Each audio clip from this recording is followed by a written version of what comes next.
Les journaux en parlent, les gilets jaunes libèrent des gremlins en colère dans Paris. Quand le peuple gronde, le pouvoir tremble. Cette maxime n'a jamais été aussi vraie qu'aujourd'hui. Hier, la capitale française a été le théâtre d'un événement aussi surréaliste qu'explosif. Des armées de gremlins ont envahi les rues de Paris. Les gilets jaunes, toujours remontés contre la flambée des prix, auraient lâché ces créatures malicieuses dans une opération que certains appellent déjà la nuit des Mogwai. Une opération complexe, des Mogwais, un minuter un fuseau horaire on le sait, libérer des gremlins n'est pas un projet qui s'improvise. Avant tout, il faut mettre la main sur une grande quantité de Mogwai, ces adorables créatures duveteuses qui ne demandent qu'à devenir incontrôlables.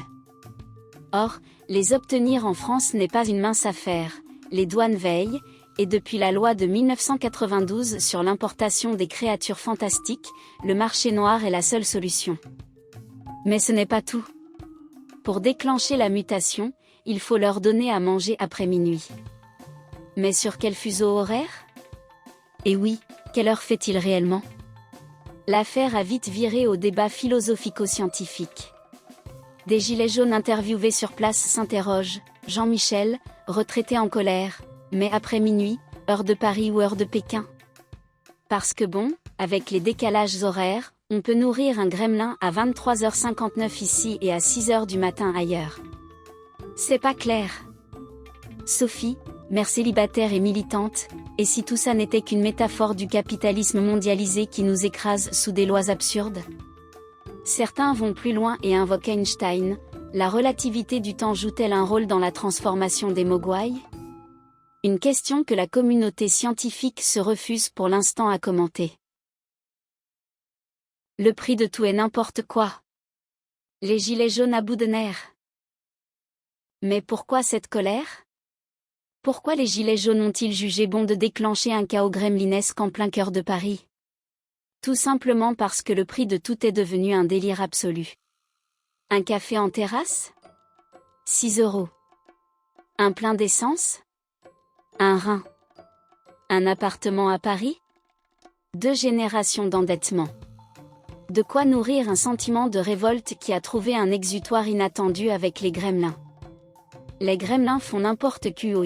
Panique à l'Élysée, les témoignages affluent sur les ravages causés par ces créatures. Un groupe de gremlins a investi une station-service, modifiant les prix affichés pour ne mettre que des LOL et des MDR à la place. Un autre a été vu à l'Assemblée nationale, tentant de voter une loi pour légaliser la course de hamsters mutants. Une escouade entière aurait pris d'assaut la boulangerie d'un quartier chic, exigeant que les pains au chocolat soient gratuits et distribués à la population. Face à ce chaos inédit, le Premier ministre a convoqué une réunion de crise. Nous devons rétablir l'ordre et comprendre comment ces créatures ont pu proliférer, a-t-il déclaré, visiblement en émoi devant la gravité des événements. Le Parti socialiste réagit. Maladroitement dans ce tumulte, le Parti socialiste a tenu à s'exprimer, bien que totalement à côté de la plaque. Martine Dubois, porte-parole du PS, nous comprenons la colère des Français et nous proposons une solution pragmatique. Un ticket repas spécial gremlin pour que chacun puisse nourrir son Mogwai dans le respect des règles nutritionnelles. La déclaration a été accueillie par un silence consterné. Une journaliste a timidement demandé « Mais enfin, c'est une blague ?» La conférence de presse a été écourtée.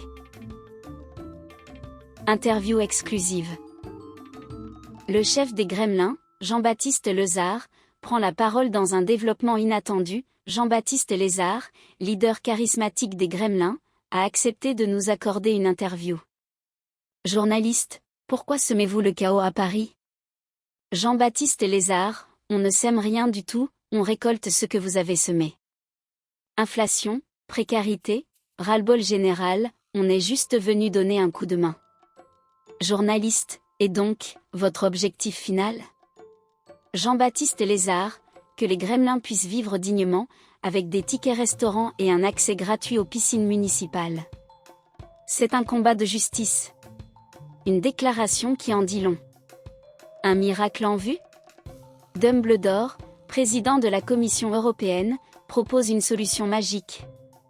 Alors que la situation semble hors de contrôle, un espoir inattendu surgit.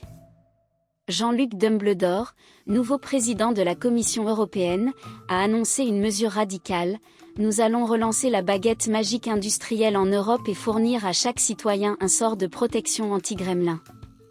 Une initiative qui, si elle se concrétise, pourrait non seulement apaiser la crise mais aussi redonner un souffle à l'économie européenne en difficulté.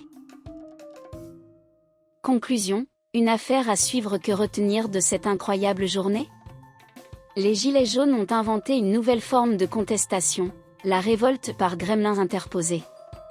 Les fuseaux horaires et Einstein n'ont jamais été aussi populaires dans les manifestations. Le gouvernement est en panique totale. Dumbledore pourrait bien être notre dernier espoir. Reste à voir si cette crise sera résolue ou si, au contraire, elle marquera le début d'une nouvelle ère, celle des Mogwai révoltés. Une chose est sûre, Paris ne s'était pas amusé comme ça depuis longtemps.